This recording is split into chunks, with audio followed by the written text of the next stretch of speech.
I studied structural engineering with architecture combined, bachelor's and master's degree here in UCD, and I then worked in industry for about 7 or 8 years.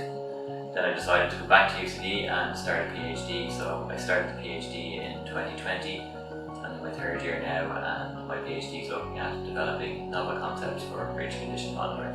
While working in industry, I quickly came to realise the importance of assessing the safety of existing bridges. I noticed in particular how challenging it is for infrastructure owners to monitor and maintain a large number of bridges, usually with only limited funding available to them. Bridges, like anything else, degrade over time and experience various deterioration mechanisms, including corrosion, fatigue, bearing failure, scour, and other forms of structural damage.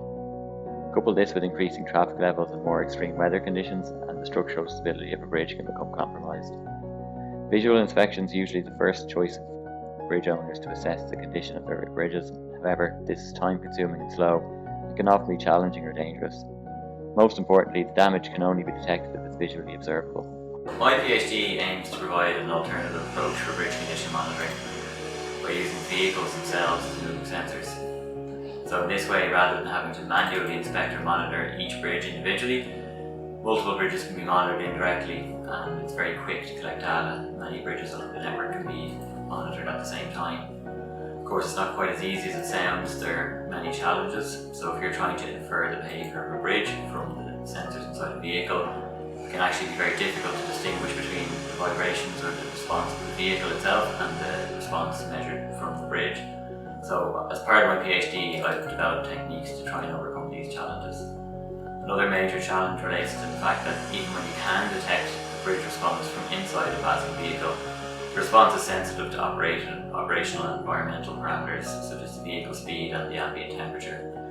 So this can make it difficult to really know if the changes you're seeing are actually caused by damage or if they're caused by something entirely different. So to address these challenges, I've leveraged machine learning techniques and developed algorithms which can allow these things to be removed and these unwanted effects to be detected and isolated to specifically damage-related changes in the response. I'm using numerical models and laboratory scale measurements to test the concept which I've developed. It's been particularly interesting to verify the theoretical concept using real data from the specially designed vehicle-bridge interaction model which I've constructed here at UCD. We can easily change the model to replicate various damage scenarios and quickly test if the algorithms can identify the changes in structural response. I've also carried out full-scale field testing on a concrete bridge in Italy using a Fiat Panda vehicle, and at the moment I'm working on analysing data from a large-scale testing campaign on this bridge.